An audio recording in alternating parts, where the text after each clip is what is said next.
Bonsoir à tous, bonsoir et bienvenue, bonsoir à tous et à toutes. Normalement, on devrait dire même bonsoir à toutes et à tous. Voilà, on va le faire dans l'ordre, bonjour ou bonjour, en fonction de l'endroit sur la planète sur lequel vous êtes en train d'être confortablement installé à nous écouter. Bienvenue pour cette deuxième émission, ce numéro 2 de l'autre Coupe du Monde. On a démarré un petit peu après 22 heures, mais on est obligé de faire aussi avec les 75 millions de minutes d'arrêt de jeu des matchs de cette Coupe du Monde. Parce que voilà, c'est un peu toujours le. Ça va être le problème, je pense, toute la compétition, parce qu'ils ont l'air d'être très très chauds pour nous mettre du temps additionnel dans tous les sens. Bref, voilà, on va pouvoir prendre tranquillement pour revenir notamment sur cette journée et aussi parler aussi de ce qui va se passer demain, la journée de demain, avec pas mal de matchs qui concernent la planète Hello. Donc voilà, on va pouvoir évoquer tout cela. Pour m'accompagner ce soir, deux personnes que vous voyez. Et oui, ça y est, il est de retour, vous le voyez, ça y est, vous voyez Baptiste Morigal. Je sais qu'il vous avait manqué et il avait pas branché la caméra ces derniers jours. Le voici. Salut Baptiste. Salut Nico, si tu veux, on peut la refaire. On Non, pourquoi? recommence, on n'a rien vu, on n'a rien compris ton début d'émission était catastrophique, Bah, digne d'une certaine émission qui diffuse la coupe du monde. oh, je peux faire pire si tu veux. Je m'arrangerai pour faire pire, tu vas voir, sans trop forcer. Voilà, vous voyez, Baptiste est très en forme. On est à quelques jours, on est à l'avant. C'est quand? Jeudi, vous, hein, c'est ça, hein? La Corée du Sud. Ouais, jeudi Ok. 14 h. Donc, ce sont ses derniers On moments va de écrire joie. l'histoire. Donc, il faut qu'il en profite. Ah mais non, mon plus grand moment de joie, ça sera au coup de sifflet final face au Portugal. Il y en a un qui va prendre ses valises, ça dégage, on n'a pas de retour par la Corée, on est bien. Voilà, vous voyez, Baptiste est chaud. On va être bien, on va être très très bien ce soir. Pour m'accompagner aussi, une autre voix que vous avez l'habitude d'entendre, que ce soit dans les émissions ou dans les lives, vous allez juste entendre sa voix. Il est en Argentine. Il m'accompagnera à partir de dimanche en Argentine, notamment. C'est Vincent Dupont. Salut Vincent. Salut, salut à tous. Et on parlera forcément de l'Argentine tout à l'heure. Et la troisième personne qui va m'accompagner, vous le voyez, juste au-dessus de Baptiste. C'est une nouvelle tête pour vous sur Lucarne Opposé, mais si vous suivez le football mexicain, c'est pas un nouveau pour vous. Euh, c'est Clément Bernet. Salut Clément. Salut Nico. Et voilà, on parlera, vous l'avez deviné, on parlera Mexique parce que le Mexique va être concerné par nos matchs de demain. Voilà, si vous connaissez pas l'autre Coupe du Monde, si vous n'étiez pas là en 2018, je rappelle très brièvement le principe. On va revenir sur les matchs du jour. On va aller assez vite sur certains.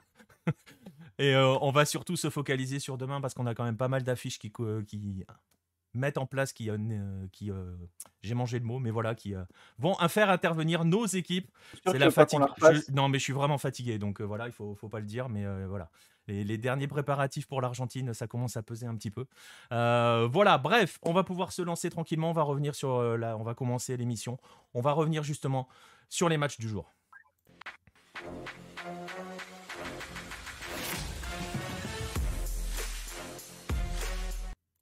Alors j'ai mis le match, mais c'était les matchs. Il y en avait 3 aujourd'hui. Il y en avait 3 au menu. On va commencer par évoquer avec toi, Baptiste, le premier. Le J'ai presque envie de dire la victoire des Anglais face à l'Iran. On avait émis hier quelques craintes sur l'état, notamment psychologique, mental de cette équipe iranienne.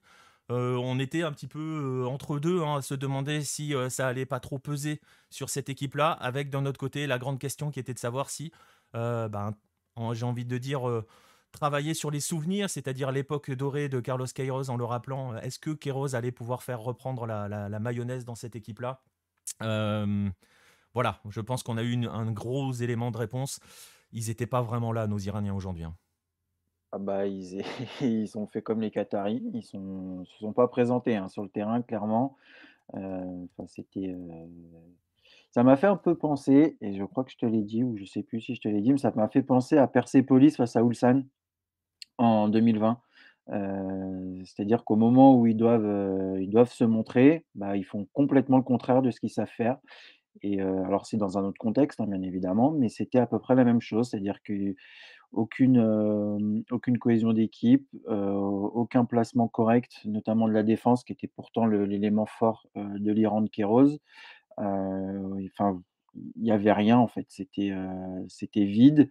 On l'a vu aussi, ils n'ont pas chanté l'hymne, donc Ouais. ils se sont mis en tête, de continuer de protester contre le régime iranien, Il donc l'avait ça je annoncé, trouve hein, il l'avait annoncé en voilà, conférence de presse hier, c'était clair et net. On guettait d'ailleurs, hein, leur réaction à l'hymne, s'ils allaient vraiment faire ce qu'ils avaient dit, ils l'ont fait.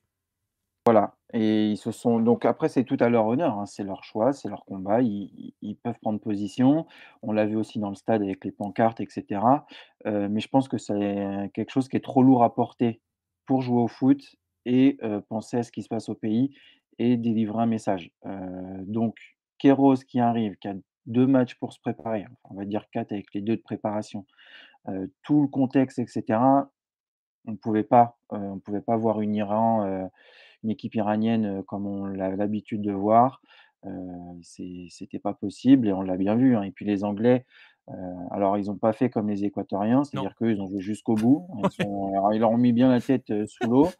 Bon, on peut pas leur reprocher, hein, ils sont là aussi pour jouer, la coupe du monde, mais il y a rien à dire, en fait. Et c'est triste parce qu'en fait, on a eu là les 2 jours, on a eu 2 équipes asiatiques qui, en fait, n'ont pas montré leur vrai visage. Alors le Qatar, ça s'explique, plus simplement parce qu'aujourd'hui, ils sont en déclin, mais l'Iran, c'est tout un contexte autour de la sélection qui fait qu'on ne peut pas voir, le football, que l'Iran, montre depuis maintenant, depuis 2013, avec une petite trêve, après Queiroz en 2018.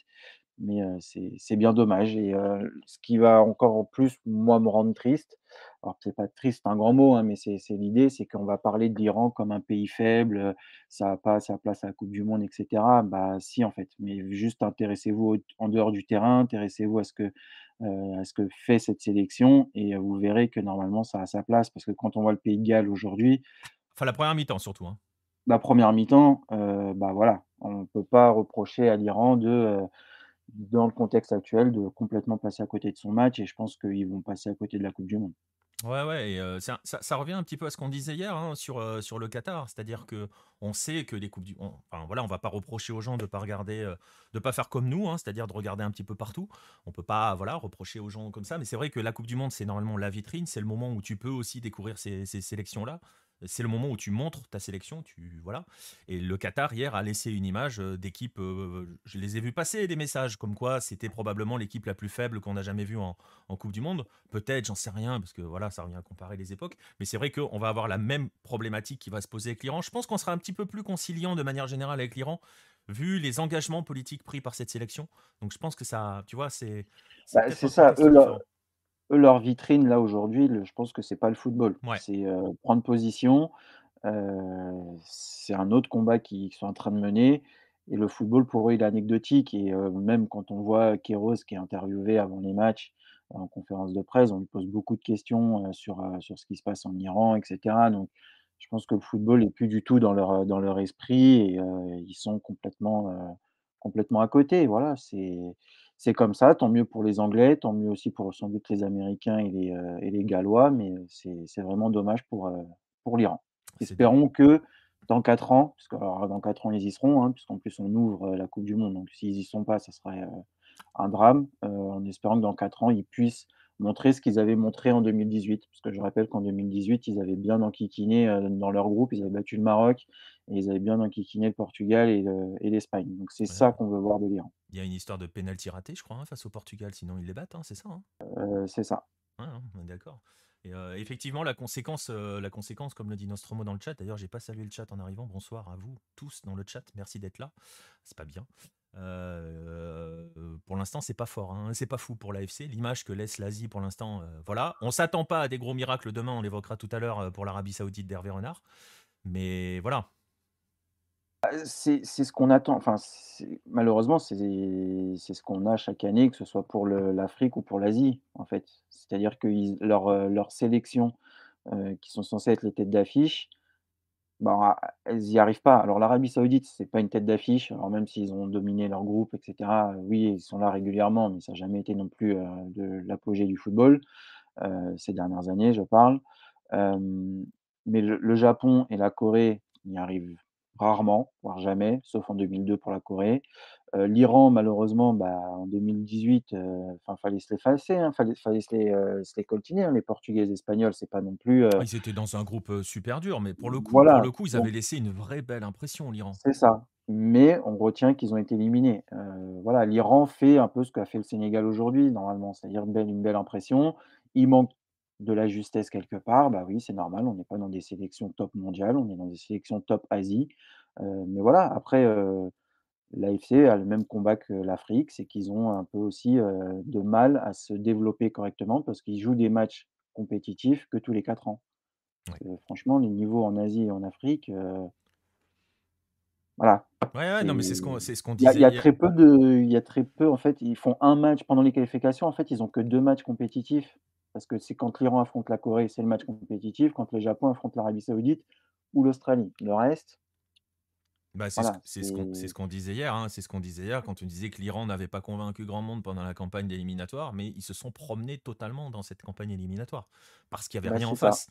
Il y avait que les c'est matchs ça, face à la Corée du Sud et encore le dernier, ils jouaient la Corée du Sud alors que c'était fini, quoi, c'était plié, donc le match n'avait aucun enjeu.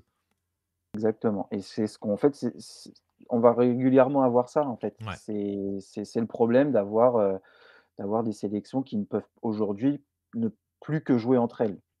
Parce qu'elles ne peuvent plus, alors il y a les Sud-Américains qui viennent, mais dans quel état? De se taper la moitié de la planète en avion, mais il ne peut plus y avoir aujourd'hui autant de matchs, contre des Européens, contre des Africains, enfin ça se fait de moins en moins et au final, bah, on se retrouve avec des sélections qui ont un niveau pour progresser, n'attendent que la coupe du monde. ouais, voilà, donc Mais ça, c'est un débat plus général. ouais, ouais, ouais, non, mais c'est un vrai débat et certaines confédérations, on en parlera peut-être, enfin, on pourra l'évoquer, on peut même l'évoquer maintenant avec Clément. L'Amérique du Nord s'est Ouais, ouais, refermée aussi sur elle-même, c'est la même avec sa chose, ouais. Nations League et tout, donc voilà. Quand tu fais des matchs contre le Suriname ou le Salvador, non, ça te Bah, prépare pas, quoi. ça prépare pas la grande équipe. Après la petite, elle est contente, elle affronte les grands de sa confed. Voilà. Mais enfin, globalement, enfin, j'ai rien contre, les pays comme, le Bangladesh ou contre comme l'Inde ou voilà et cetera. Mais en Asie, enfin, quand tu vois qu'il y a des 10-14-0, quel est l'intérêt? Enfin, au bout d'un Bah oui, moment, le mec pour en Gold Cup, il avait gagné 7-0 en phase de poule contre Cuba. Rien qu'à l'Euro, tu vois pas ça, quoi. Ouais. Donc, bah, voilà. Donc quand tu t'appelles l'Iran, que tu déjà aujourd'hui tu penses pas au football et que tu arrives face à l'Angleterre, bah, voilà, on voit le résultat, ça fait un 6-2 et malheureusement, bah, c'est ce qu'on retiendra de l'équipe iranienne, sur cette coupe du monde. Ouais, exactement. Et malgré, hein, comme le dit Nostromo dans le chat, il y a aussi la perte du gardien, hein, qui change pas mal la donne dans le match, évidemment. Mais bon, je pense que même avec Beiravand dans les buts, ça aurait fait valise pareil, vu comment ça a rapidement tourné. Alors, est-ce que ça pourrait donner une mauvaise image de la Confédération asiatique? Alors Voilà, déjà, je voudrais savoir si la confédération asiatique a une belle image. ouais. Après, très franchement, ça, je pense que, enfin, c'est une question, hein, de Nostromo dans le chat. Est-ce que ça pourrait plomber la préparation pour la prochaine Coupe d'Asie? Franchement, pour l'Iran, je pense que la seule chose qui peut plomber la préparation pour la Coupe d'Asie, ça va être le contexte, ça va être de savoir comment les joueurs vont ressortir, vont ressortir de tout cela, dans quel Bah, état le il y a football va quand même un ressortir an de tout encore. cela. Et il y a Il y a encore encore un peu un le an. temps. On verra bien Et ce qui ils ont va de se la passer, marge. Franchement, ils ont de la marge en Asie. oui, mais même s'ils ont de la marge, pardon, ils gagnent pas, hein, Non, non, non, la bien coupe sûr, d'Asie, bien hein. sûr. C'est compliqué. Mm. Mais voilà, on verra la coupe d'Asie et je pense que, la coupe d'Asie a fait l'erreur elle aussi de s'élargir, puisqu'aujourd'hui ça n'a aucun sens de s'élargir en Asie. Déjà qu'ils essayent d'avoir des équipes qui vont jusqu'au bout dans toutes les compétitions, des clubs qui tiennent la route parce que voilà, ça marche pas, avant d'élargir et à faire venir des équipes qui viennent juste faire des faire-valoir et qui ne servent, à rien à part de la chair à canon, quoi.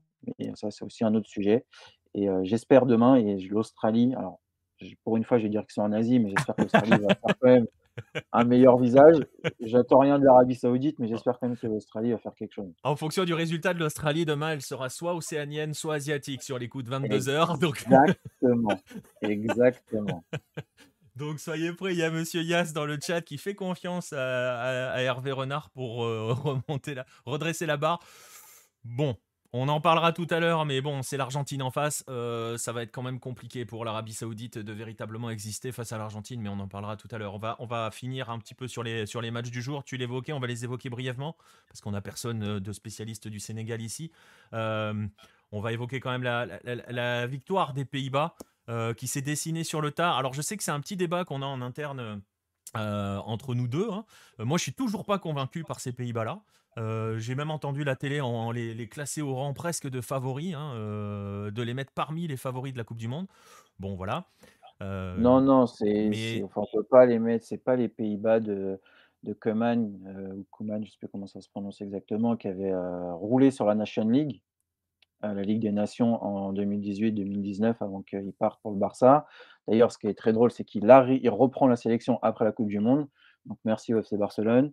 Non, ça ne peut pas être un prétendant, un outsider, OK, ça peut être un caillou dans la chaussure, mais on l'a bien vu aujourd'hui. Déjà, les mecs sont pas impliqués, ça court pas, ça joue, un peu à l'arrache, faute de concentration et cetera, ça redonne les ballons.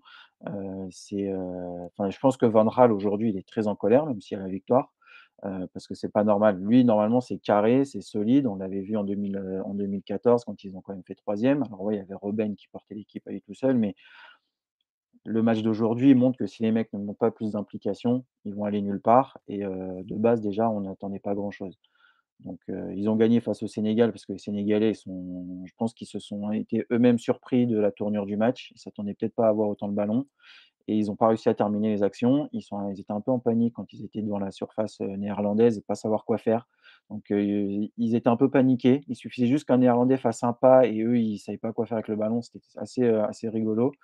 Mais le Sénégal les a bouffés physiquement, les a bouffés dans l'envie, les a bouffés dans l'intensité mais voilà, ça passe. Ça ouais. passe, sur un coup de génie, et de Oh, 2 sur une erreurs erreur de de Mendy. Mendy, on peut le dire. Hein. Ah oui, mais Sur une erreur d'Edouard Mendy, il fait une mauvaise sortie. Monsieur Yas dans le chat nous dit avec Sadio, peut-être que le Sénégal s'impose. Probablement. Je suis pas. Il manquait pas que Sadio, il manquait surtout un milieu non, créateur dans cette équipe. il manquait beaucoup de choses. Eux, ils voulaient jouer en contre et en fait, les Pays-Bas leur ont pas du tout proposé de phase de contre. C'est ça que je pense qui les a un peu perturbés mais derrière, voilà, c'est De Jong fait une super passe, après Mendy se rate et voilà, ça détruit tout. Ouais, malheureusement. Ah, je sais pas si je suis rude, hein, Red le Rouge. Moi, j'adore Edouard Mendy, il n'y a aucun problème. Hein. D'autant qu'habitant à Rennes, je l'ai vu un petit peu. Il est pas inspiré sur la sortie, quand même. Pardon, Clément? Même le deuxième, même sur le deuxième but, Ouais, sur la frappe. Ah, sur le deuxième but, il doit l'arrêter, soit la ouais, sortir, voilà, soit il doit la vraiment, capter. sur les deux buts, il est pointif, hein. Il y va qu'avec une main, tu y vas avec les 2. Enfin, tu peux pas sortir seulement une main sur une frappe comme ça, en plus qui va pas très vite, qui est pas en plus, enfin non, c'est là sur les buts ils sont pour lui. Par Ouais. contre, Enfin, faut m'expliquer pourquoi les Pays-Bas jouent avec Vincent Janssen en pointe quand même, hein. ça, je pense que ça a fait beaucoup rire le Mexicain que tu es. Hein. Et les Mexicains, ils disent entre Ener Valencia qui met un doublé hier et Vincent Janssen qui est titulaire, ils disent on se croirait dans le Nuevo León. Et Le problème, c'est que les Pays-Bas n'ont plus de numéro 9 en fait. Depuis que Van Persie est parti, tu as Luc par de exemple, Jong qui a pas rien que fait Luc le Voyant, truc, mais il plante ses quelques buts en Eredivisie, alors que Janssen au ouais, Mexique, mais il a pas fait Luc de grand-chose. Jong en sélection, il a jamais rien fait et Jensen, je sais pas pourquoi il est là. Ouais, parce Très que sincèrement, franchement, je sais pas. Clément le dit, mais Janssen, il est arrivé au Rayados, c'était un peu genre, on essaye de faire notre Gignac à nous, alors que Ouais, c'était quand voilà, même 25 divisions ouais, d'écart avec Gignac, et pas dans le bon il a pas sens. fait grand-chose, hein. Et en plus, il a confirmé ce Il a qu'on mis pensait de quelques lui, c'est buts, pas fou, quoi. il a mis ses quelques buts, mais c'était vraiment pas Bah, convaincant. En plus, il est Jensen, revenu là en Belgique. Après, en c'est un mec Belgique, qui a je sais pas croqué ce qu'il sur une donne, seule saison en fait. mais Il a fait une Après, très voilà, bonne saison à Alkmaar et il a réussi à être il a convaincu personne là-bas. Il a jamais été il a jamais été le facteur X des Rayados. Et c'est vrai que de le voir oh non, titu avec les Pays-Bas en ça, Coupe du Monde, waouh. non, franchement, Enfin voilà, Ouais, mais bon. Mais ouais, mais je sais pas si, parce que là, il est à Anvers, mais je sais pas s'il fait une bonne saison ou pas, mais il Je doit sais quand même pas du marquer tout. quelques buts, parce que bon, pour être non, titulaire, il a pas mis beaucoup de buts avec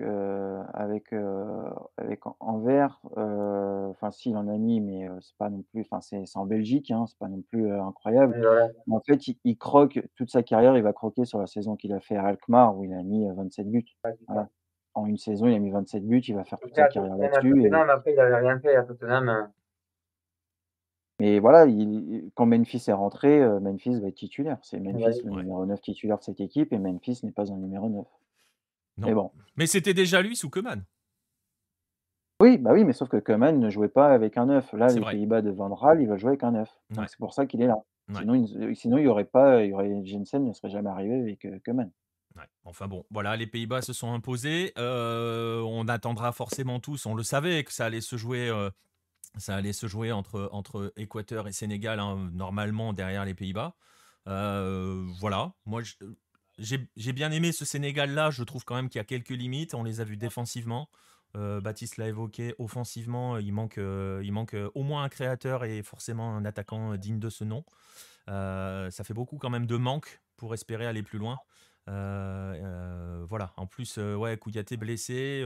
Bon, voilà, ça va être intéressant. Je sais, on verra par la suite. Moi, je suis toujours pas convaincu par les Pays-Bas. On verra ce que ça va donner aussi face à l'Équateur. Écoute, on verra bien, on verra si on a porté la poisse. Si en n'étant pas convaincu pour les Pays-Bas, ils deviendront favoris grâce au formidable effet Hello. Je te rassure, ils le seront pas. Donc voilà, bref, on va rester sur ce match-là. On va aborder le dernier du jour, ce États-Unis-Pays de Galles que Baptiste a déjà un petit peu évoqué déjà tout à l'heure aussi. Avec, sur la première mi-temps, j'ai envie de dire, on a vu une vraie belle équipe des États-Unis. On a vu la belle version des États-Unis. Clément, toi qui as suivi aussi les éliminatoires nord-américains, on a eu souvent un peu le yo-yo avec les États-Unis, hein. C'est-à-dire que des moments où cette équipe était brillante, dans tous les sens du terme, Ouais, pressing intensif, juste techniquement, c'est ce qu'on voit sur la première mi-temps. Et en fait, deuxième mi-temps, ça baisse un petit peu de rythme et ça se met forcément très très vite en danger. Ils ont bien résumé. ouais, Ce match résume leur campagne en fait. c'est ça, ils sont capables de faire des grandes choses. Ben, quand le Mexique, par exemple, le match aux États-Unis, ils nous battent et franchement, il y a rien à dire dessus. Mais après, on a vu d'autres phases de moins bien. Ben, par exemple, sur la fin des éliminatoires, il me semble qu'ils perdent chez eux face au Costa Rica, je crois. Donc, on voit qu'il y a, comme tu l'as dit, ouais, il y a vraiment c'est un peu un yo-yo. Mais ouais, franchement, sur la première mi-temps, moi, j'étais surpris parce que, le Pays de Galles, je pensais qu'ils allaient quand même produire quelque chose et honnêtement, on aurait dit, c'était un attaque-défense, quoi. Le Pays de Galles, ils étaient tous derrière et ils envoyaient des longs ballons sur Bale, et ils priaient que Bale fasse un truc, mais, alors que les États-Unis, ils étaient techniquement, même dans les duels et tout, vous voyez qu'il y avait plus d'envie.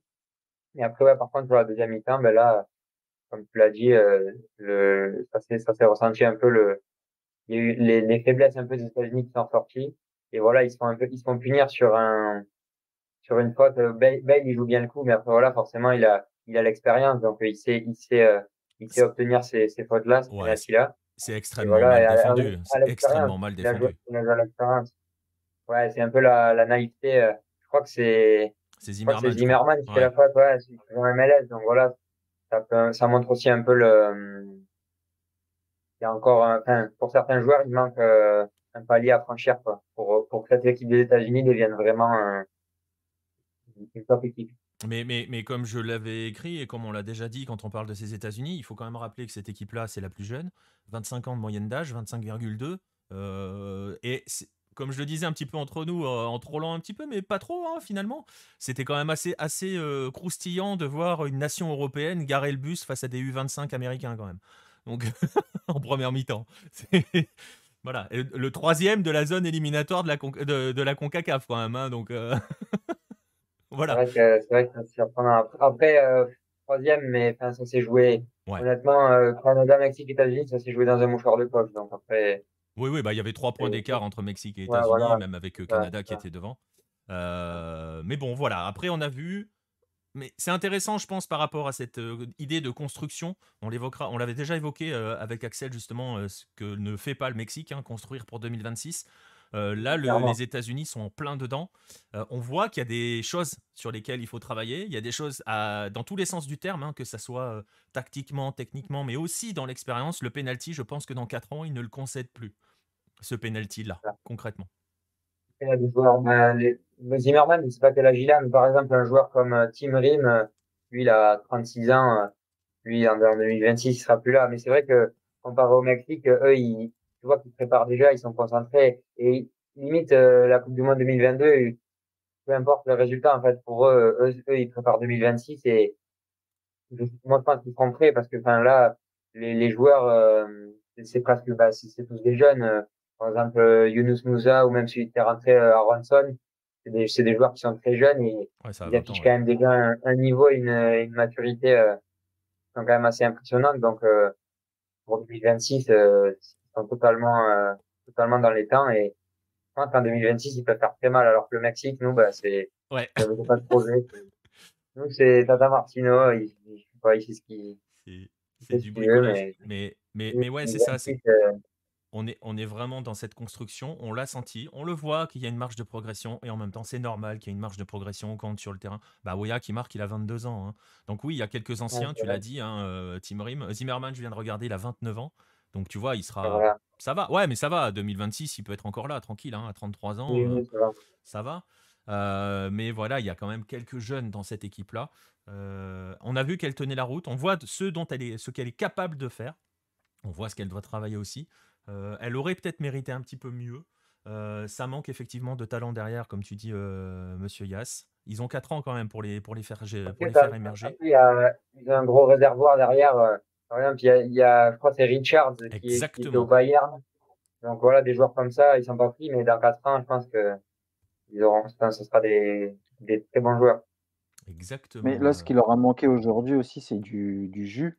Ils étaient Ouais. claqués Ouais. à 70e. Les mecs, ils étaient cuits. Je sais pas ce qu'ils ont fait comme préparation, ou je sais pas ils étaient cuits, mais vraiment cuits. Alors, s'il y a des gens qui ont l'habitude de Et regarder la MLS, c'est très dans l'esprit, et je trouve que c'est très dans l'esprit New York Red Bulls.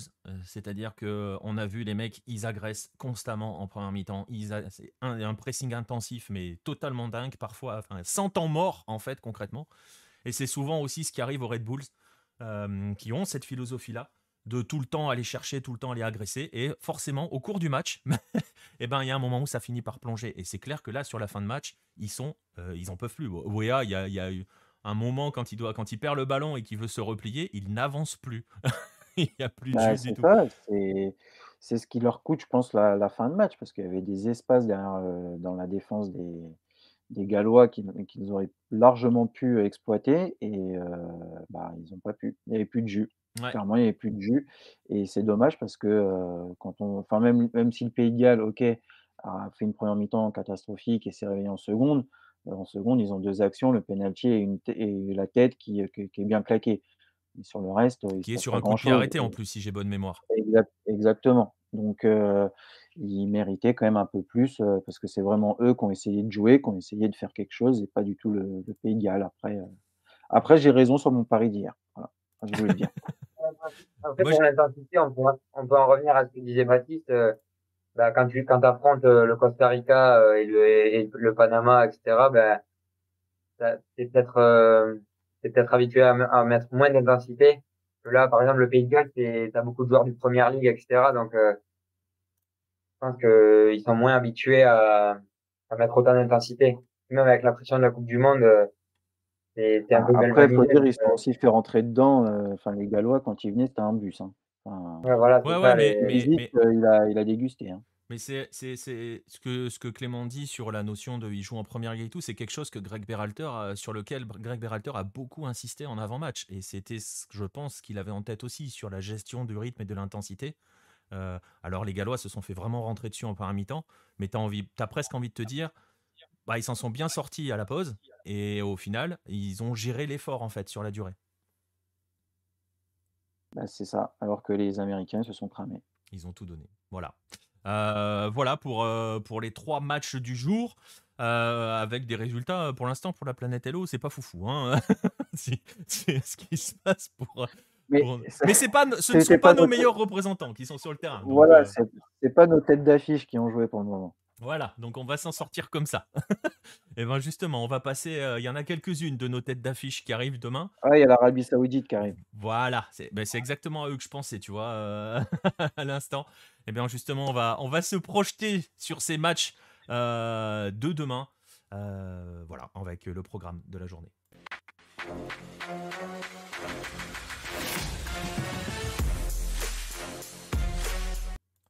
Et au programme demain, je vais vous afficher les matchs si je les ai quelque part là. Il y en a 4, mais je pense que vous connaissez déjà le calendrier parce qu'il y en a un qui concerne l'équipe de France. Forcément, demain à 20h, ça sera le dernier de la journée. France-Australie, on va en Oh, il est parler. sur TF1. C'est le seul qui sera sur TF1 demain. Ouh, bien l'accent. Demain. Qui sera sur TF1 demain. Ça, c'est à cause de Sinon, Clément, ça. ouais, peut-être. Faudrait pas que ça. Ouais, c'est ça. Faudrait pas qu'il m'influence trop parce que ça peut vite déraper avec des accents du Sud. Euh, Donc le programme, ça va commencer dès 11h du matin. 7h du matin en Argentine, ça va être sympa avec Argentine, Arabie Saoudite. Ensuite, Danemark, Tunisie. Et on va prier très fort pour Farouk. Mexique, Pologne à 17h. Et donc France, Australie. On va aller dans l'ordre des matchs de demain. On va aborder l'Argentine avec Vincent, on parlait de tête d'affiche. La voilà, notre tête d'affiche. Je peux dire chocolatine et je dirai chocolatine, Frioul, parce que c'est comme ça qu'on dit. Voilà, il faut poser Merci. Il y a des points importants à Ah, poser dès le départ. Voilà. il faut le laisser, il est dans le déni, il est dans le déni. Non, il Laissons-le n'y a aucun tranquille. déni et tout. On dit chocolatine, point. Je comprends même pas le débat, il n'existe pas. Voilà. Au moins, ce point est fait. On peut passer au match. On va aller voir Vincent du côté de l'Argentine. Alors, il y a une image qui a fait beaucoup parler dans la presse argentine ce matin. C'est la fameuse image des chevilles de Messi. Voilà, avec ce renflement. Alors au début, on a eu que le pied droit, il me semble. Ensuite, on a eu cette fameuse photo avec les deux chevilles où on comprend mieux qu'en fait, il n'a pas un problème de cheville, mais il a quelque chose autour de ces chevilles-là. Et Vincent, on a eu Messi ensuite en conférence de presse. Et voilà, on va répéter ce qu'on a dit hier, mais tout va bien. Oui, grosso modo, que ce soit autant de la part de Scaloni ou de Messi, on sent que le groupe vit bien, qu'il y a beaucoup moins de pression. Non, pour te dire, tu vois, par exemple, hier, on a vu passer qu'il y a eu un tournoi de Truco. Truco, c'est un jeu de cartes, pour ceux qui ne connaissent pas, qui est très, très populaire en Amérique du Sud, notamment en Argentine. Je crois que c'est d'origine espagnole, si je ne me trompe pas. Et on le sait que ce groupe d'Argentine, il y a beaucoup d'amis, que grosso modo tout se passe bien. En conférence, on reparlait du fait que gagner la Copa América a libéré les esprits, on les sent beaucoup plus tranquilles. C'est vrai que après 2014, ça a été très très compliqué parce que on va pas rappeler ce que disait la presse à ce moment-là, parce que sinon les Argentins ne pourront pas dire qu'on n'a pas le droit de critiquer Messi. Mais bon, Oui, c'est dans ça. l'ensemble, Et après ce qui s'est passé après 2014 et la façon dont Messi en a pris plein la tronche en Argentine, je l'ai déjà bien posté sur les réseaux sociaux. C'est facile à trouver. il faut pas trop le dire ça, sinon. Oui, mais bon, voilà, hein, il a quand même été traité de catalan par certains, hein, qu'il reste en Europe, qu'il joue avec la Catalogne et des choses comme ça. Donc voilà, on a quand même attaqué très fortement Messi. C'est le Bah, principe s'il pouvait rendre le trophée de meilleur joueur de 2014, ça serait sympa. Ouais, mais bon. Je pense qu'il y a quelques trophées que Messi et Ronaldo, entre guillemets, individuels qu'il pourrait rendre. Hein. Donc, mais on va pas entrer dans le débat, mais il y en a quelques-uns. 2013 aussi. Hein. Voilà. Le 2010 aussi, s'il vous plaît. Il faut le ramener. Il y en a quelques-uns. Mais bon, voilà. Donc, au final, tu le disais, on a eu cette conférence de presse de Léo Messi aujourd'hui. Assez détendu, hein, Léo, tout sourire et tout. Oui. Il y a une grande... Enfin, c'est quelque chose qu'il faut quand même remarquer. Tu évoquais sur la notion, alors c'est vrai que ça fait rire tout le monde quand on dit ça, du groupe qui vit bien. On a vraiment... Et lui, il l'a dit, hein, que ça lui faisait beaucoup penser au groupe de 2014. Oui. On l'a vu très serein, très calme, très détendu un peu à l'image du sélectionneur. Ça tranche aussi avec 2018. Hein. Oui, complètement. En même temps, quand tu compares les sélectionneurs, j'ai envie de te dire, je sais pas combien, là, très clairement, Scaloni, depuis qu'il a gagné la coupe, la Copa Américain. América, pardon. Le lapsus, vas-y, Ouais, viens. c'est tout très tranquille parce que bon, on va se rappeler aussi que les débuts de Scaloni n'ont pas été forcément évidents. Mais là, depuis qu'il a gagné, très clairement, tout le monde, que ce soit le peuple, même les médias, ce qui est quand même assez rare parce qu'on se rappelle qu'avant le match de la Colombie, qui était en demi-finale, si je ne me trompe pas, de la Copa América, on avait à ESPN quand même des gens qui réclamaient un autre sélectionneur. On a fait passer Gachardo en disant que Gachardo, bah, il irait bien à la sélection, même lui, il a confirmé qu'il aimerait bien entraîner.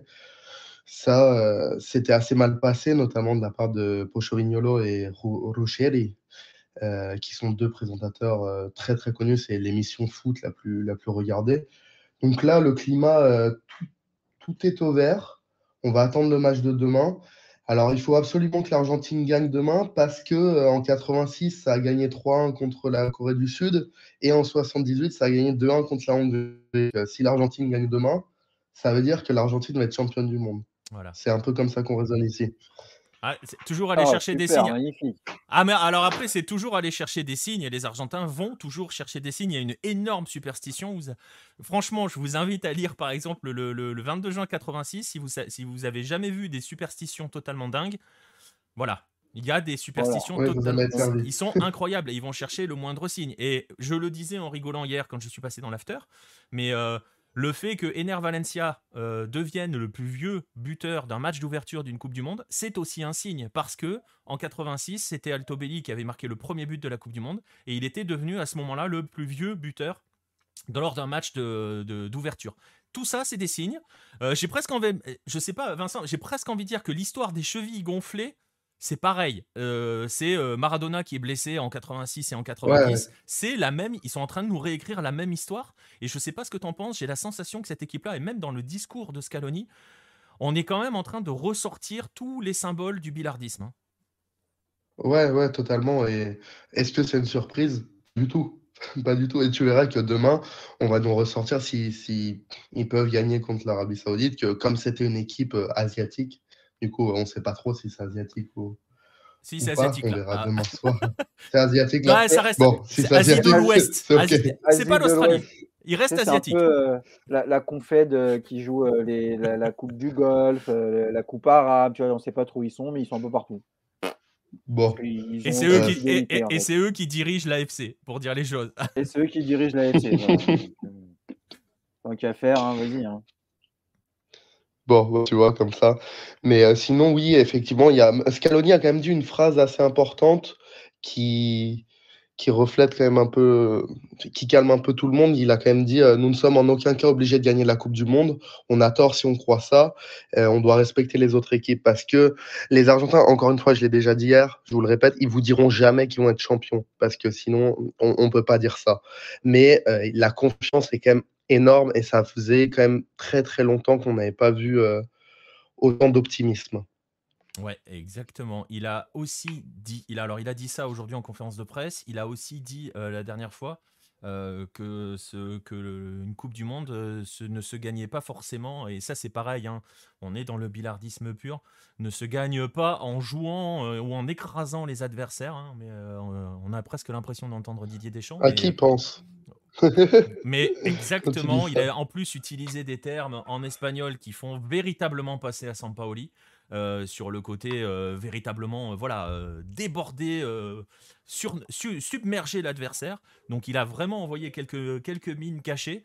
Euh, on va quand même, on s'attend quand même demain à ce que l'Argentine, même si attention à l'Arabie Saoudite d'Hervé Renard, hein, parce que Baptiste peut le confirmer, ils ont fait une campagne d'éliminatoire, eux pour le coup aussi très très solide. Ils gagnent leur groupe, hein, il me semble, devant le Japon, hein. Ils gagnent leur groupe et sur le groupe le plus relevé, hein, parce que quand on voit le groupe de l'Iran et de la Corée avec 10 points d'écart sur le troisième, voilà, ça veut tout dire. Mais ouais, ils gagnent leur groupe. Alors moi, je les connais pas, je les ai pas beaucoup vus, je les ai pas beaucoup regardés, donc je vais pas m'aventurer. Mais faut pas non plus s'enflammer, hein. Non. Ils gagnent leur groupe, mais ils ont aussi affronté un Japon qui était un peu à l'arrache, au début de la phase de qualification. L'Australie qui avait bien débuté avant de s'écrouler. Donc ils se sont un peu sortis, on va dire, bien sortis, mais je pense pas que ça va faire une quelconque opposition à l'Argentine. Eux, ce qu'ils vont vouloir viser, Hervé Renard peut dire ce qu'il veut, faire des bons résultats et cetera.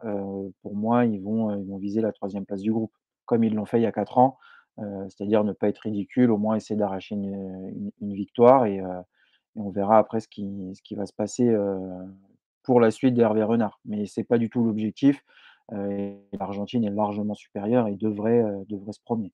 Après si l'Argentine se loupe, alors là, je pense qu'ils peuvent rentrer au pays tout de suite, hein, mais j'y crois pas. Bon, après, comme dit Monsieur Yas dans le chat, nous dit que l'Arabie Saoudite perdra demain, mais ne prendra pas une raclée. C'est fort possible, surtout qu'en plus, l'Argentine de Scaloni est tout à fait capable, si elle a fait l'écart très très rapidement, de se mettre à faire ce qu'a fait l'Équateur, c'est-à-dire vraiment gérer son match, souffler ses hommes, parce que voilà, hein, c'est quelqu'un de très pragmatique pour le coup, Scaloni, justement, et on en revient à ces phrases sur submerger l'adversaire, sur ce ne sont pas les équipes qui jouent forcément le mieux qui s'imposent, etc. etc. On est d'accord, Vincent, il y a possibilité aussi que si l'Argentine mène assez rapidement, elle se mette aussi à gérer et à faire tourner. Oui, oui, oui, complètement. Sauf qu'en fait, même quand l'Argentine fait tourner, on l'a vu notamment lors du match amical juste avant la Coupe du Monde, il y a tellement de bons joueurs et les remplaçants sont tellement bons. Je peux te dire que si Julian Alvarez il rentre en Ouais, seconde période et qu'il y a déjà 2-3-0, il va pas se priver pour en mettre 2 ou 3. Enzo Fernandez, c'est la même chose. on est On a d'accord. un banc qui est quand même de très très bonne qualité et eux, ils vont clairement pas se ménager. En Surtout tout cas, que, c'est mon avis. surtout que les noms que tu donnes, on va évoquer avant de conclure brièvement le possible 11 de l'Argentine. Les noms que tu donnes, Julian Alvarez ou Enzo Fernandez. Enzo Fernandez, lui, il postule véritablement une place avec McAllister. Oui, Euh, il y a une place à prendre au milieu en l'absence de Lo Celso. Donc forcément, dès qu'il va entrer, il va vouloir marquer son territoire aussi, hein. c'est clair. Surtout que là, pour l'instant, il est troisième parce que Scaloni a confirmé que demain, c'est ou McAllister ou Papou Gomez qui va jouer. Je mets une petite pièce sur McAllister personnellement. Mm. Et donc, il a pas évoqué Enzo. Et pourtant, de mon point de vue, c'est peut-être le meilleur des trois. Après, ouais, on est d'accord. Mais par rapport au profil, c'est pas le même profil. C'est-à-dire Oui, qu'avec Enzo, tu vas être non, non, totalement. beaucoup plus offensif que si tu mets Alexis McAllister. Et Oui. il a quand même pas mal de joueurs offensifs. Justement, on va terminer là-dessus. Par rapport au 11, on s'oriente alors vers un nouveau système ou on ne sait pas trop encore. Ça donne quoi les derniers Bah, échos qui viennent pour d'Argentine? l'instant, non, on resterait sur le système habituel, donc avec Dibou dans les cages, Molinas, El Cuti, Otamendi, Acuna. Au milieu de terrain, De Paul, Paredes et donc du coup Papou ou Alexis, on en parlait. Et Di Maria, Lautaro et Messi Voilà, donc le pour 4-3-3 habituel. le trio d'attaque. Ouais. Ouais, le 4-3-3 habituel. Comme je te disais, moi, j'ai du mal à voir Papou Gomez titulaire, pardon.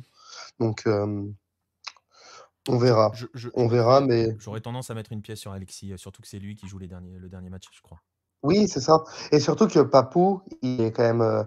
Enfin, tu vois, je peux comprendre que tu me dises, ouais, on va mettre McAllister pour un petit peu plus défensif, parce que pareil, ouais, je le connais pas mal. Il est passé par Boca un an. C'est Papou Gomez, il est quand même vachement plus offensif, hein. Ah oui, C'est ah oui. c'est pas du tout la même chose. Non. Mais ça va. Mais justement, alors après, ce match peut s'y prêter parce que tu te dis que normalement, face à l'Arabie Saoudite, on s'attend quand même à ce que l'Argentine soit très souvent dans le camp adverse. Ça sera peut-être moins le cas face au Mexique, où il y aura probablement un duel, quoique. Ouais, je te vois. Oui, mais en fait, normalement, il y aura peut-être un peu plus un duel pour la possession face au Mexique. Oui, oui, un peu plus, mais bon. Peut-être pendant les 10 premières minutes, allez, mais. Vous voyez l'optimisme mexicain qui. Ah non, mais là, on peut pas être optimiste, c'est pas possible. Donc voilà, on verra. Mais dans l'absolu, on aurait pu s'attendre à ce que justement tu trouves un petit peu plus d'équilibre face au Mexique ou face à la Pologne, qui sont censés être des adversaires d'un plus haut calibre, que l'Arabie Saoudite, où tu t'attends à ce que l'Argentine soit véritablement dans le camp. On verra la réponse demain. On s'attend quand même à voir Ouais. Alexis au milieu, McAllister. Voilà pour l'Argentine, ça sera à 11h, donc il va falloir être prêt. 7h du matin ici. 7h du mat en Argentine, il va falloir s'y préparer, hein, parce que quand on va y être, ça va Ouais, piquer. c'est tôt. Oui, C'est marrant d'ailleurs qu'ils aient fait avantage à l'Arabie Saoudite en termes d'horaire. bah, Alors qu'ils auraient pu après, décaler parce que oui, mais après, tu as derrière, les Européens qui jouent. Tu as la France à 20h et la Pologne. oui, mais tu Donc tu pouvais mets très bien Pologne à mettre le 17, match. France à 20h, il te reste que 14 ou 11h. Ouais, mais ils auraient pu décaler un peu plus, quoi. Tu as 3 Européens qui jouent. Ouais, mais les Européens, 11h, c'est moins dérangeant que 7h, quoi. On est d'accord, mais je suis pas convaincu que tu fasses jouer, que les Européens acceptent de jouer à 11h. Voilà, Sachant que c'est 13h au Qatar, tu vois, c'est c'est plus ça. facile. Mm. Mais bon, Ouais, après, c'est un choix de diffusion. c'est un choix. Ça fait 7h en Argentine, on verra si le peuple argentin arrive à brancher les réveils. On verra. Mais Ouais, normalement, oui. Ah, t'inquiète pas que demain, même si je veux dormir plus longtemps, j'y arriverai pas. Parce que ça va tellement hurler que non, non, non, non. Ça va être quelque chose d'assez fou. Déjà, pendant la finalissima, c'était à 4h, il me semble. 4h de l'après-midi, 16h du coup. Et ça criait de partout, alors que c'était un jour, je crois que c'était un mercredi, quelque chose comme ça. Alors, je te laisse imaginer pour le premier match du mondial de hand depuis le temps qu'ils attendent ça. Ouais, Ça va exactement. être sympa. Surtout que les espoirs sont grands. Je sais pas du tout, Red le Rouge, comment ont été déterminés les horaires des matchs. J'ai quand même du mal à croire qu'une équipe de France championne du monde soit programmée à 11h du matin dans une compétition comme ça. Je sais pas du tout, je t'avoue, je sais pas. Faudrait regarder si c'est par tirage au sort ou pas, je sais pas. Normalement, c'est oui en fonction de quelle place tu vas occuper dans le groupe. Donc c'est fort probable. C'est fort probable. Bref, voilà pour l'Argentine qui va ouvrir le bal. Donc demain, je vous remets le programme. Ensuite, il y aura le match du groupe de l'équipe de France entre le Danemark et la Tunisie. Voilà, on verra, on va voir. C'est pas le match qui est le plus excitant. Enfin, en fait, c'est que moi, personnellement, j'en ai absolument marre de voir le Danemark. Voilà, je vous le dis personnellement, cette équipe-là, j'en ai marre. Tout le Même monde. Bah si c'est une équipe pourquoi? que je trouve- J'en peux plus du Danemark. En fait, j'en peux plus du Danemark dans le groupe de la France. J'en peux plus de Ah oui, France-Danemark. je suis d'accord. Mon premier souvenir de foot La France-Australie véritable, c'est aussi, hein. France-Danemark, ouverture de l'Euro 84. Je n'en peux plus du Danemark. Et depuis, c'est tout le temps le Danemark. On les joue tout le temps, j'en peux plus. J'en peux plus de cette équipe. Voilà. Donc j'ai développé une sorte d'allergie au Danemark. Donc voilà, Non, bref. mais si on pouvait juste aussi enlever l'Australie et mettre un peu d'autres Asiatiques face à la France, ça pourrait être intéressant parce que, bon. Attends, peut-être que l'Australie sera. On aurait eu le Pérou, hein. On aurait Non, eu le mais non, Pérou mais non, mais aussi. non. On aurait pu avoir le Pérou s'il savait tirer des pénaltys de manière générale. Il Un, ne savait déjà un pas peu en de sérieux, un 2018, peu il de savait sérieux. toujours pas en 2022. Donc, parce qu'en 2018, justement, on se rappelle du pénalty de Cueva face au Danemark. Justement, on peut plus du Danemark. Bref, on va passer à la suite. On va passer au match de 17h entre le Mexique et la Pologne. Alors, on parlait de beaucoup d'optimisme côté argentin ou d'espoir côté argentin. Vous l'avez déjà deviné avec Clément, du côté du Mexique. Bon, ça l'est un petit peu moins. Justement, on l'aborde comment ce match à la veille d'affronter la Pologne de Lewandowski. Voilà, quelles sont les grandes tendances qui se dégagent des médias locaux? L'optimisme, déjà, il nous a quittés. Ça fait bien longtemps qu'il est mort. Mais plus sérieusement, en fait, ce match, on le prend presque comme un 16e de finale, en fait, parce que euh, tous les médias sont à peu près d'accord pour dire que l'Argentine va survoler le groupe. S'ils font pas les ponts, ils finissent premiers sans trop de difficultés. Après, bon, l'Arabie Saoudite, moi, personnellement, je connais pas du tout. Et même, je pense que les médias mexicains, je pense pas qu'ils connaissent, honnêtement. Ils semblent a priori plus faibles, mais attention quand même, parce que le Mexique, honnêtement, on est capable de tout et de rien. On est capable de battre l'Argentine et de perdre contre l'Arabie Saoudite au match d'après. Donc honnêtement, moi, je me méfie des Saoudiens. Et après, ben, en fait, la tendance qui se dégage, c'est que la deuxième place va se jouer entre le Mexique et la Pologne.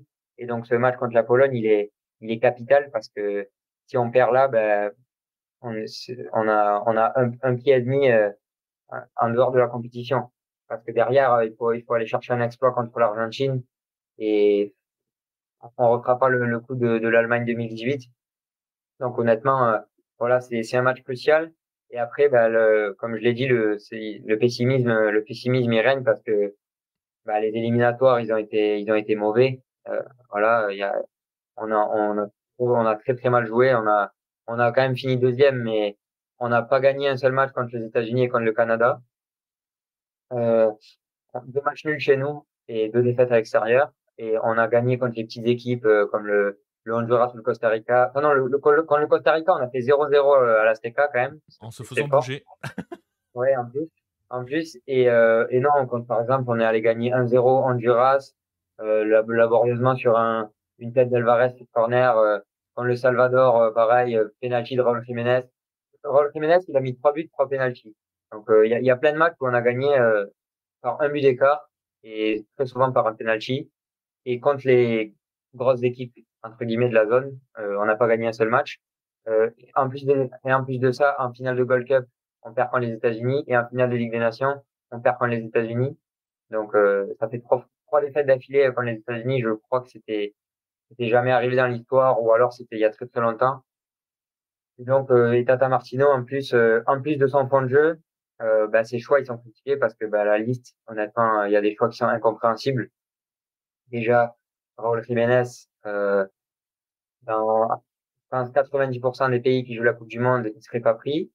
Mais Tata Martino, il a foi en lui. Donc, il a joué un seul match depuis le mois d'août quand même, Jiménez.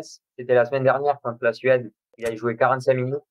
Il a joué 45 minutes et il a rien fait. Il avait peur de la balle, etc. C'est incompréhensible. Après, le pauvre, c'est depuis sa grosse blessure Ouais. contre Arsenal où il a presque limite failli ne plus rejouer au football et même failli mourir, failli décéder. Et en fait, depuis, bah, il arrive pas à retrouver du rythme et il se blesse régulièrement. Et là, c'est une pubalgie qu'il a et il est à peine remis. Donc déjà, il est incertain pour demain. Déjà, il sera pas. La tendance qui se dégage, c'est qu'il sera pas titulaire. Et moi, j'ai du mal à le voir jouer les autres matchs. On verra bien, on verra. Après, Tata Martino, il a entièrement confiance en lui. Bah, en Donc, fait, il avait basé son projet sur Raúl Jiménez au en départ. fait, C'est ce que nous disait c'est Axel l'autre jour. que, en fait, c'est ça. En fait, au début, donc Tata Martino, il arrive en 2019. Et en fait, au début, ça se passe très bien. On gagne la Gold Cup en 2019. J'avais noté, sur ses 19 premiers matchs, il fait une défaite. Donc, franchement, bon, c'était pas parfait, mais c'était bon. Et en fait, il y a eu le Covid qui est arrivé et là, ça a cassé toute la dynamique. Donc, le Covid plus la blessure de Jiménez. En fait, il avait vraiment basé tout son jeu sur Raúl Jiménez. C'était vraiment un point d'appui. Il décrochait beaucoup pour faire jouer les ailiers, bah, souvent Tecatito et Lozano. Même avec les Wolves, il a fait 2 saisons qui étaient vraiment impressionnantes en première ligue. Et du coup, après sa blessure, en plus avec le Covid, il a essayé de trouver d'autres schémas tactiques. Il a essayé, par exemple, de jouer avec Lozano en numéro 9, mais pas du tout le même profil que Jiménez. Donc, c'est difficile rebosser une nouvelle tactique, enfin, de refonder complètement son tactique. En plus, bah, Lozano, il était souvent blessé. Corona, pareil. Et quand ils étaient pas blessés, ils étaient très irréguliers. Donc, ce qui fait que ça a été très compliqué. Et en plus de ça, les choix qu'il fait en sélection, ils sont souvent incompréhensibles. Il prend des joueurs qui sont extrêmement âgés pour la plupart. Donc, ce qu'on disait tout à l'heure, c'est totalement l'inverse par rapport aux États-Unis. Les États-Unis et même le Canada aussi. Et le Canada ils ont fait une très belle phase éliminatoire. Eux, ils bossent déjà pour l'avenir, ils bossent pour 2026. Et nous, la fédération, elle est occupée à signer des contrats et le reste, ils s'en foutent. Ils sont occupés à organiser des matchs aux États-Unis pour s'en mettre plein les poches. C'est Mais ça. pour ce qui est du projet footballistique, là, c'est pas leur problème. Donc, Tata Martino, ben, il fait, il fait un peu pour avoir du résultat tout de suite. Mais honnêtement, il y a des décisions qui sont quand même incompréhensibles. Par exemple, du coup, le Santiago Jiménez. Donc, Santiago Jiménez il a fait un début énorme avec Cruz Azul au mois de juillet. Il marque 6 buts en 6 matchs. Ensuite, il signe à Feyenoord, donc fin juillet. Et il a inscrit en Eurodivisie, il me semble qu'il a mis 2-3 buts et il a mis 4 buts En Europa en League. Europa League. Donc, le premier meilleur buteur d'Europa League. Il n'a pas été sélectionné. Alors que derrière, donc, à Raúl Jiménez qui est pris. Bon, il est incertain, mais après, du niveau quand même qu'il avait auparavant, et on sait que ça reste quand même un joueur de niveau d'une classe supérieure par rapport aux autres attaquants mexicains, donc on peut comprendre qu'il soit pris dans l'espoir qu'il se rétablisse. les attaquants qui sont pris derrière, c'est 2 joueurs de Liga MX. Donc, Henry Martin, l'attaquant de l'América. Lui, honnêtement, sa sélection, elle est justifiée parce qu'il a fait un très bon tournoi. Il a mis 13 buts et 6 passes décisives en 20 matchs. Donc, Même si c'est pas un vrai neuf, quoi. voilà, ouais, mais c'est quand même, Il marque des buts. honnêtement, il marque Statistiquement des buts. parlant, je suis d'accord, mais tu vois, même à l'América, en tant que, il est attaquant à C'est l'América, c'est pas, pas un vrai neuf, quoi. Il est pas ultra voilà, convaincant en non fait, plus. il le prend, mais pas en tant que titulaire. Pendant les Voilà. éliminatoires, il était pas titulaire. Souvent, il rentrait et il a mis 2 buts qui ont été, notamment un en Jamaïque qui a été vraiment important. Donc voilà, lui, sa sélection, elle est justifiée, mais En en tant que tant qu'attaquant doublure. remplaçant. Voilà. Et ensuite, il y a le cas de Funes Mori, donc, l'attaquant argentin naturalisé, l'attaquant des Rayados. Lui, honnêtement, en soi, c'est pas un si mauvais joueur. En Liga MX, il a planté plus d'une centaine de buts. Mais sa forme actuelle, elle est désastreuse. Il a mis un but dans le tournoi. Il a raté des actions, vraiment, il a raté l'immanquable. Il revient de blessure. Ce qui est incompréhensible, c'est en fait la non-sélection de Santiago Jiménez. Ouais. Le gars, déjà, il a joué un mois de Liga MX et il a marqué plus de buts que Funes Mori en 3-4 mois déjà. Et en plus, bah, voilà, Et en plus, ça Mexicain, enverrait un message sur 2026. voilà, en plus, pour préparer. Et en plus, ben, souvent les Mexicains, on les encourage à aller en Europe, voilà, à tenter, parce que c'est quand même difficile pour la plupart de s'adapter de partie de la Ligue MX à l'Europe. Et là, Santiago Jiménez, il a fait des vraiment tonitruants. Et c'était un peu ce qui manquait au Mexique, c'était ça, c'était le poste de numéro 9, un vrai neuf avec la blessure de Jiménez, il y avait ce manque-là. Donc tout le monde s'est dit, bah, il va être pris, et voilà, et c'est enfin le numéro 9 que le Mexique attendait. Et Tata Martino, il le prend pas, il préfère prendre un Funes Mori qui est dans une forme exécrable. Et il s'est justifié en conférence de presse en disant que oui, d'accord, Santiago Jiménez, d'accord, il marque des buts, mais il joue pas assez. Il faut voir ce qu'il produit, enfin, au-delà de ses buts. Il a dit ça, alors qu'en fait, on s'est rendu compte que Santiago Jiménez a joué plus de minutes cette saison que Funes Mori. Bah oui, Donc, clairement, c'est, c'est ça. Funes Mori aussi a été non, blessé et revient à on est peine de même marre. blessure. Donc, Ouais, mais, il ouais, en y plus, a rien qui va. Il y a Red Le Rouge qui y a disent rien aurait qui dû va. demander la naturalisation de Gignac, mais je pense que s'ils avaient pu, ils Ah l'auraient non, fait. Ils l'auraient mais clairement c'est fait. ça. Ouais, mais il y a même, en vrai, on peut même parler du cas Chicharito parce que moi, honnêtement, j'aurais bien aimé voir Chicharito dans cette liste. Il a quand même claqué une quinzaine de buts en MLS. Bon, vous me direz, la MLS, ça, c'est pas Ouais, l'Europe. mais C'est Chicharito, quand même, c'est extra voilà. sportif. Déjà, c'est le meilleur buteur de l'histoire de la sélection et voilà, il peut t'apporter un plus. Mais voilà, comme tu l'as dit, c'est extra sportif, c'est une brouille depuis l'arrivée de Tata Martino. Et donc, Chicharito, à mon avis, on le reverra plus. Mais il y a d'autres choses. Par exemple, Diego Lainez. Diego Lainez, bon, c'est un cas assez spécial parce que, bah, en fait, au Betis, il a, il a rien fait, on peut le dire. Il a pas du tout confirmé ce qu'on attendait de lui. Il a pris beaucoup de temps de jeu, mais il a souvent déçu. Et là, du coup, cet été, il s'est relancé à Braga. Enfin, il a signé à Braga pour se relancer. Et pareil, il a pas beaucoup de temps de jeu. Ouais. Ce qui est Mais assez ça, incompréhensible. Et même, je voyais même les supporters de Braga se plaindre que Lainez n'avait pas beaucoup de temps de jeu parce que sur le peu de minutes qu'il a eu, il a quand même assez été décisif.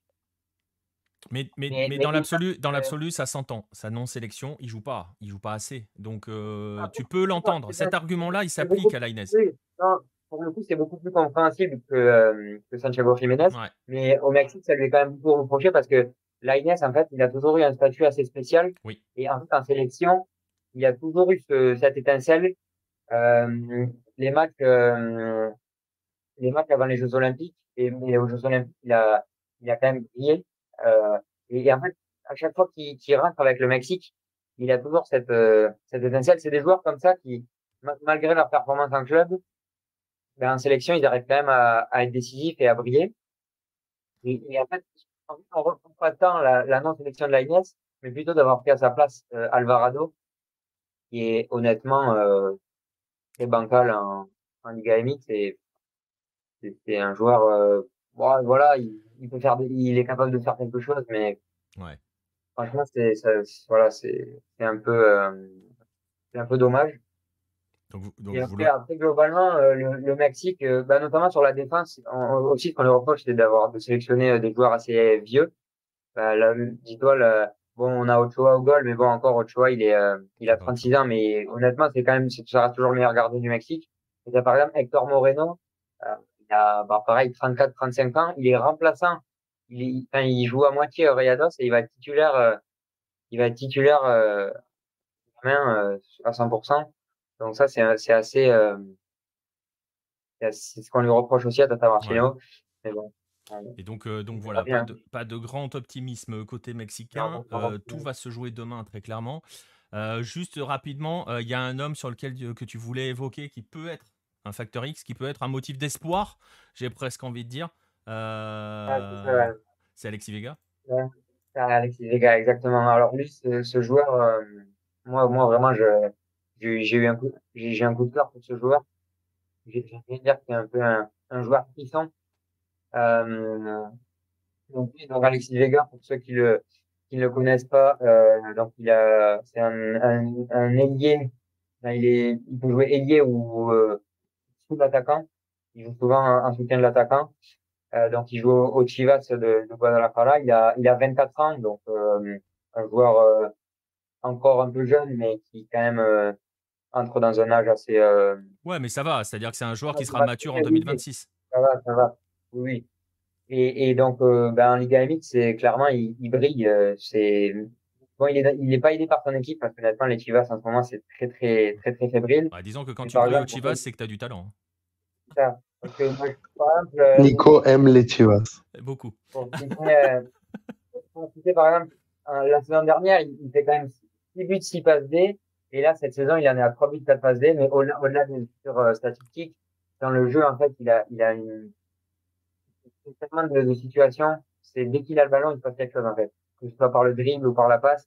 Il envoie des caviars tout le temps. Mais bon, du coup, les attaquants de Chivas, il est pas trop récompensé en termes de passes décisives. Et en fait, en sélection, c'est la même chose. Ben, pour ceux qui avaient regardé les JO, au JO, il était là, Alexis Vega, il avait fait une bonne compétition, il a mis 3 buts.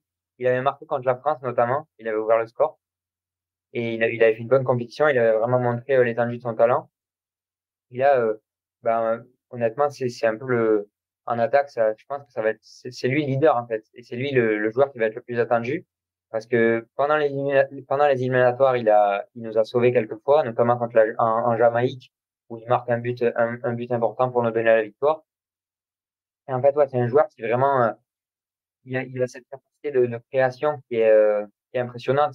Il arrive à dribbler, à faire des excellentes passes, mais aussi, il a une très bonne frappe. Il a une bonne qualité de coup de pied arrêté. Et ça, c'est quelque chose qui manque un peu au Mexique.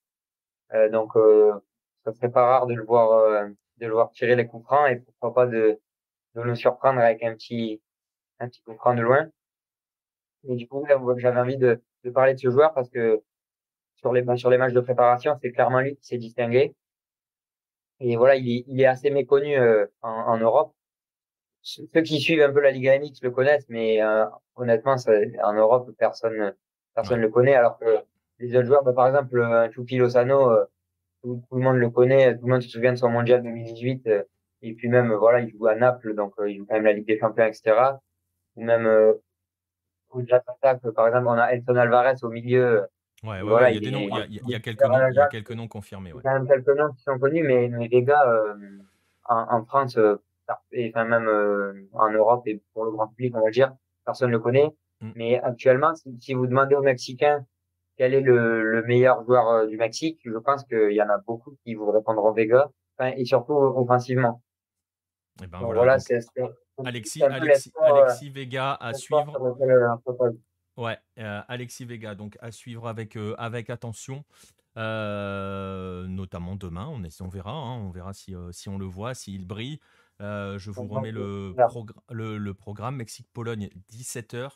Et on va aborder brièvement le France-Australie. Vous avez vu le Inside Socceros qui a été publié sur la chaîne YouTube, que j'avais montré hier. Vous voyez que ça se travaille tranquillement, assez serein du côté des Australiens. On est peut-être parti pour avoir une surprise, pas forcément la meilleure des surprises concoctées par Graham Arnold. On va donner quelques infos par rapport aux 11 potentiels de l'Australie face à l'équipe de France. Préparez-vous à une équipe qui va garer le bus. Peut-être Oh, sur... mais non, Mais c'est pas le alors, écoute, c'est pas le style des Australiens. pour dire les choses. Oh. Ouais, alors, c'est pas très australien, c'est pas très Graham Arnold. Si, c'est très Graham Arnold, mais en fait, les derniers échos qui arrivent d'Australie, alors c'est assez rigolo dans la façon dont il le présente, c'est qu'il nous parle d'un 3-5-2, mais quand tu regardes le 11 de départ, c'est un vrai 5-3, c'est un vrai 5-3-1-1, voilà, tu vois. Voilà, on est parti pour un axe à 3 joueurs. Hein, je peux vous donner le 11 qui est annoncé par certains médias australiens. Donc Matthew Ryan dans les buts, ça bougera pas. Et donc je le disais, une défense à 3 avec Thomas Deng, Harry Souttar et Kyle Rawls. Vous allez voir, Harry Souttar, c'est 2,10 m, c'est un monstre. Voilà. Atkinson et Beish pour jouer le rôle, tu sais, le fameux mot que l'on entend tout le temps maintenant, le rôle de piston qui veut tout dire et rien dire. Mais dans le cas de l'Australie demain, ça veut juste dire qu'ils vont bétonner les couloirs et surtout poser devant leur défense. Et puis au milieu de terrain, Cameron Devlin, Jackson Irvine qui a un potentiel où il peut jouer un petit peu ce rôle de 8 qui va percuter un petit peu. Riley McGree qui est un petit peu plus défensif. Aaron Moy pour créer, mais Aaron Moy 2022, Baptiste, hein, tu te souviens du Aaron Moy qui fonctionnait plutôt pas mal. Là, c'est un peu je marche et j'essaye d'envoyer des bons ballons de temps en temps. Et un seul attaquant, Mitchell Duke. Ceux qui s'attendaient à voir des Garant Kuol, des Awer Mabil que l'on a vu en conférence de presse, je suis pas sûr que ce soit pour demain. On connaît Graham Arnold, sa capacité à verrouiller des rencontres. Ils n'ont jamais joué en défense à 5, ou en tout cas, j'en ai pas le souvenir dans les matchs récents. Contre le Pérou, c'était 4-1-4-1. Voilà, attendez-vous à voir l'Australie qui bétonne très très violemment face à l'équipe de France, qui va un petit peu à l'opposé. Mais bon, c'est toujours pareil, hein, c'est les fameuses déclarations qui sont des déclarations d'intention, où tout le monde te dit on va jouer à fond notre chance, on va tenter machin et tout. On a eu ça sur les derniers jours, vous avez vu les inside Soqueros, et ben voilà, ça va bétonner. Ça peut fonctionner hein, face à l'équipe de France, mais Bah, bon, c'était pas loin de fonctionner en 2018, hein. exactement. Si on se souvient bien, c'est un penalty et après il y a une Un égalisation, penalty il y un a peu. un C'est au oui VAR, et hein. puis la frappe de Pogba qui est contrée et qui finit dans les buts, c'était poussif, hein. Faut pas oublier non plus, hein. Donc là, on voit bien ce que fait la France face à des blocs bas, c'est pas non plus quelque chose d'incroyable. Exactement. Donc attendez-vous demain pour l'Australie. On va pas dire qu'on espérait voir une Australie un petit peu plus ambitieuse, hein, surtout avec Graham Arnold. Si vous lisez Lucarne Opposé, si vous avez vu les guides, si vous avez l'habitude de nous écouter, vous savez que Graham Arnold ne fait jamais des équipes spectaculaires. Là, il va falloir, ouais, je le vois dans le message, préparer les tisanes, pas sûr, non. Préparer surtout du café, je pense, parce que ça risque d'être assez long, surtout si la France ne trouve pas rapidement la faille. Ça peut s'éterniser assez rapidement, cette histoire. On va arriver au bout de cette émission. On va vous souhaiter une bonne nuit. On va vous souhaiter de vivre de bons matchs. Demain, il y en a 4. Vous allez être bien servis. Donc, vous n'allez rien faire d'autre de votre journée. C'est super. 4 matchs et derrière l'autre Coupe du Monde. Parfait. La journée, elle est complète. Donc, je le disais, bonne nuit, bon match. Et puis, à demain, tout le monde.